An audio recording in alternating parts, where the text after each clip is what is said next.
Hi అండి, అందరూ ఎలా ఉన్నారు? ఇవాళ వీడియోలో వచ్చేసి పిఎంఎఫ్ఎంఈ అంటే ప్రధానమంత్రి formalisation of micro food processing enterprises ఈ యొక్క స్కీమ్ గురించి నేను ఈ వీడియోలో పూర్తిగా అయితే ఇంటికని ఎక్స్ప్లెయిన్ చేయడం అయితే జరుగుతుంది. ఈ వీడియోని ఎక్కడ కూడా స్కిప్ చేయకుండా పూర్తిగా చూడండి. అలాగే మన ఛానల్కి ఎవరైనా కొత్తగా వచ్చినట్లయితే మన ఛానల్ని సబ్స్క్రైబ్ చేయండి. అలాగే పక్కనే ఉన్న బెల్ ఐకాన్ ట్యాప్ చేసి పెట్టుకొని లైక్ చేయండి, కామెంట్ చేయండి. ఈ యొక్క స్కీమ్ డీటెయిల్స్లోకి వచ్చేక్కడికి పిఎంఎఫ్ఎంఈ ఇది ఒక credit linked subsidy scheme. Credit అంటే అప్పు. స్కీమ్లోనే బాగా మనకు అయితే అర్థం అవ్వాలి. లోన్ అయితే ఇస్తుంది మనకైతే. ప్రభుత్వం అయితే బ్యాంకుల ద్వారా ఈ యొక్క లోన్ అయితే తీసేయడం అయితే జరుగుతుంది. మనకు దాదాపు 9 కోట్ల వరకు అయితే ఈ యొక్క లోను మనమైతే అప్లై చేసుకోవచ్చు. బట్ మనకైతే 9 కోట్లకు అయితే మనమైతే కొలాటరల్ పెట్టాల్సి అయితే ఉంటుంది. అలా కొలాటరల్ కాకుండా మనం ఎలాంటి డాక్యుమెంట్స్ పెట్టుకుంటే అయితే మనకైతే 10 లక్షల వరకు అయితే లోన్ అయితే రావడం అయితే జరుగుతుంది. ఈ యొక్క లోన్ వచ్చిన తర్వాత మనకైతే ఈ యొక్క లోన్కు సబ్సిడీ కూడా మనకైతే ప్రభుత్వం ఇవ్వడం అయితే జరుగుతుంది. ఇక సబ్సిడీ చూసుకున్నట్లయితే మనకు 35% అయితే రావడం అయితే జరుగుతుంది. ఒకవేళ మనకు దాదాపు ఒక మ్యాక్సిమం లిమిట్ 9 కోట్ల లిమిట్ లోన్ మనం అయితే తీసుకున్నట్లయితే మనకు దాదాపు ఒక 3 కోట్ల వరకు సబ్సిడీ అనేది రావడం అయితే జరుగుతుంది. ఇదే హైయెస్ట్ సబ్సిడీ అయితే మనకైతే.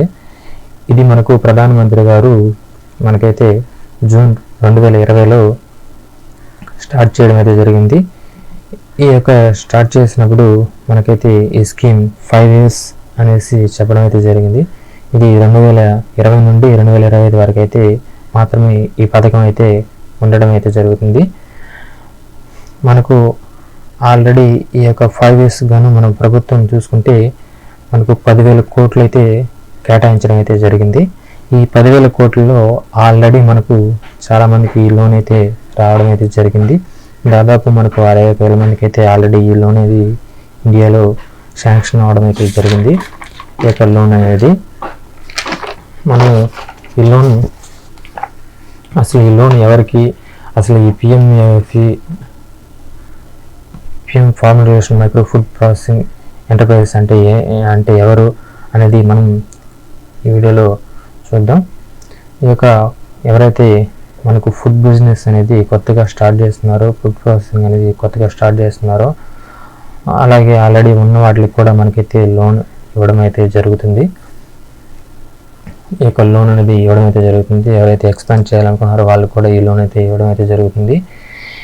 ఈ స్కీమ్ యొక్క ప్రధాన ఉద్దేశం వచ్చి మనం మన యొక్క జిల్లాల్లో కానీ మనం పండించే పంట అనేది ఎక్కడైతే వేస్ట్ అయిపోతుందో, ఇప్పుడు టమాటా లేదా మామిడి ఇలాంటివన్నీ మనకు కొన్ని రోజుల వరకే నిల్వ ఉండగలుగుతాయి, ఎక్కువ రోజులు అయితే ఉండలేవు. ఇలాంటి వాటిని మనము ఏదో ఒక రూపంలో మనం మామిడి జ్యూస్ ఇలా మనం వేరే వేరే ఇతర అలాగే టమాటాని సాసుల్లో కానీ ఇలా చేసే యూనిట్స్ మనం స్టార్ట్ చేసి ఈ యొక్క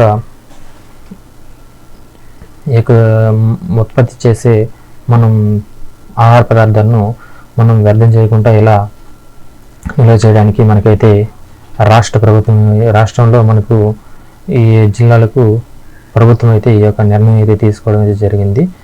ఈ యొక్క కోవలోకి మామిడి, బంగాళదుంప, చిల్లీ, టమోటా, టఫోగ్రఫీ, కిన్ను, బుజాయ, పెట్ట, ఈ యొక్క ఊరగాయలు, మిల్లెట్ ఆధారిత ఈ యొక్క మనం చూసుకున్నట్లయితే వీటిని మనం అలాగే మాంసం కూడా ఇందులో అయితే రావడం అయితే జరుగుతుంది. వీటిని ఎండబెట్టి మనమైతే ఈ యొక్క ఉత్పత్తులను కొన్ని భారతదేశంలో ఉత్పత్తి అయ్యే పథకాలను మనము పసుపు, ఉసిరి ఇలాంటివన్నీ కూడా మనమైతే నిల్వ ఉంచేలా మనమైతే ఈ యొక్క పథకంలో ప్రాసెసింగ్ చేసి మనమైతే మార్కెటింగ్ చేయాలి. ఆల్రెడీ ఉన్న ఉత్పత్తులు కూడా మనకైతే ప్రభుత్వం అయితే లోన్ అయితే ఇవ్వడం అయితే జరుగుతుంది. ఇలా ఈ యొక్క పథకంకి మీరైతే ఇవ్వండి. అలాగే మనకు చూసుకున్నట్లయితే ఇండివిజువల్స్కి అయితే 35% మనకైతే ఎలిజిబుల్ కాస్ట్ ఆఫ్ మనకైతే 10 లక్షల వరకు లోన్ ఇవ్వడం జరిగింది. దానిలో మనకు 35% మనకు ఈ యొక్క సబ్సిడీ ఇస్తారు. మనమైతే దాంట్లో 10% మనమైతే పెట్టాల్సి అయితే ఉంటుంది. అలాగే మిగతా 40% అయితే మనకైతే ప్రభుత్వం అయితే ఇస్తుంది. మనకు ఒక ఇన్ఫ్రాస్ట్రక్చర్ స్టార్ట్ చేసినట్లయితే మనకు దాదాపు 10 కోట్ల వరకు అయితే గమనిస్తారు. అందులో 3 కోట్ల సబ్సిడీ ఉండడం అయితే జరుగుతుంది. అలాగే మనకు ప్లాంటరీ, మిషనరీ, టెక్నికల్ సపోర్ట్ కూడా వీళ్ళైతే ఇవ్వడం అయితే జరుగుతుంది. ఇప్పుడు చూసుకున్నట్లయితే support individual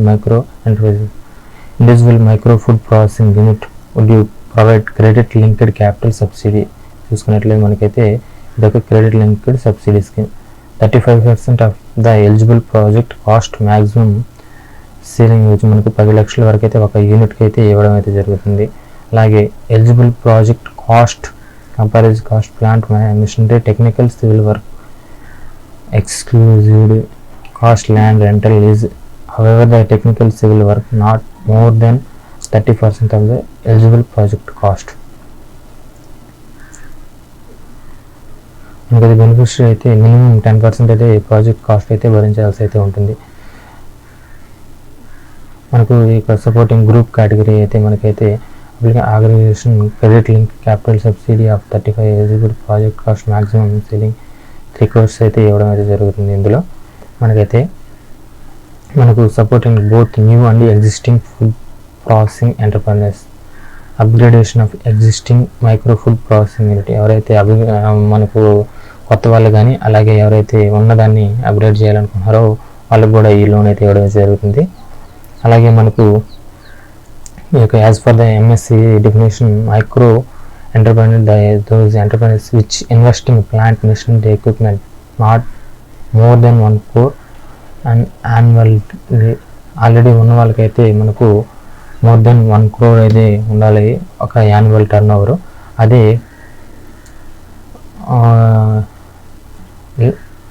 more than 5 crores అయితే ఉండకూడదు ఈ యొక్క ఆల్రెడీ ఉన్న వాళ్ళకైతే.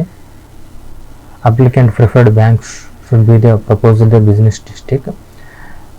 మనమైతే ఎవరైతే ప్రపోజ్ చేస్తాం మనమైతే బ్యాంక్ అయితే ఇవ్వాల్సి అయితే ఉంటుంది. ఇండివిజువల్ అప్లికెంట్ షుడ్ బి మనకైతే ఏజ్ అయితే 18 years అయితే ఉండాల్సి అయితే ఉంటుంది.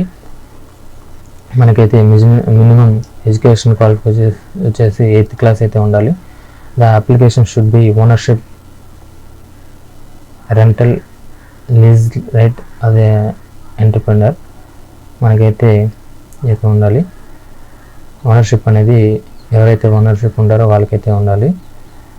Only person from the family would be eligible obtain financial assistant. The family for the purpose would you including self and children. ఈ యొక్క చూసుకున్నట్లయితే ఈ స్కీమ్లో మీరు ఇలా అప్లై చేసుకోవడం అయితే జరుగుతుంది. ఈ స్కీమ్ డీటెయిల్స్ అవి ఎవరైతే ఎలిజిబుల్లో ఇంతకుముందు చెప్పినట్లు individual enterprises, proprietors films, partnership film, అలాగే ఎఫ్ఓజీ, ఎన్ఓజిఎస్, అదే ఎస్హెచ్జి వీళ్ళందరూ అయితే ఈ స్కీమ్కి అయితే ఎలిజిబిలిటీస్ అందరూ కూడా. అలాగే మనకైతే అప్లికేషన్ ప్రాసెస్ వచ్చేసి మనమైతే రిజిస్ట్రేషన్ చేసుకోవాల్సి అయితే ఉంటుంది. అలాగే మనం అప్లికేషన్ ఫిలప్ చేసి అయితే ఇక చూసుకున్నట్లయితే ఈ యొక్క సైట్ డీటెయిల్స్ అనేది కింద డిస్క్రిప్షన్లో ఇవ్వబడింది. మీరు ఆ యొక్క సైట్ విజిట్ చేసి మీరైతే రిజిస్ట్రేషన్ అయితే చేసుకోవాల్సి అయితే ఉంటుంది. రిజిస్ట్రేషన్ చేసుకున్న తర్వాత మనకైతే అప్లికేషన్ డీటెయిల్స్ ఇవన్నీ మనమైతే ఎంటర్ చేయాల్సి అయితే ఉంటుంది. మనం యొక్క ప్రపోజల్ బిజినెస్ డీల్స్, అలాగే మనం యొక్క ప్రపోజల్ ఫైనాన్షియల్ డీటెయిల్స్, అలాగే ల్యాండింగ్ బ్యాంకు అప్లోడింగ్ డాక్యుమెంట్స్ అయితే అప్లోడ్ చేయాల్సి ఉంటుంది. డిక్లరేషన్ అండ్ సబ్మిట్ చేయాల్సి అయితే ఉంటుంది. సబ్మిట్ చేసిన తర్వాత అయితే మనకైతే మస్ట్ అండ్ షుడ్గా ప్రాజెక్ట్ రిపోర్టు ఇక్కడ చెప్పినట్టు ప్రాజెక్ట్ రిపోర్ట్ అయితే మీరైతే కరెక్ట్గా ఉన్నట్లయితే ఈ యొక్క లోన్ అనేది మనం ఖచ్చితంగా పొందొచ్చు. రిజిస్ట్రేషన్ అయిపోయిన తర్వాత డిఎన్ఓ ల్యాండింగ్ బ్యాంకు మనకైతే ఈ యొక్క అమౌంట్ అనేది శాంక్షన్ అవ్వడం అయితే జరుగుతుంది. మీరైతే దగ్గరలో మీ వద్దలో ఉన్న బ్యాంక్ కానీ లేదా ఏదైనా నెట్ సెంటర్కి కానీ మీ సేవకి వెళ్ళి మీరైతే ఈ స్కీమ్కి అయితే అప్లై చేయాల్సి అయితే ఉంటుంది.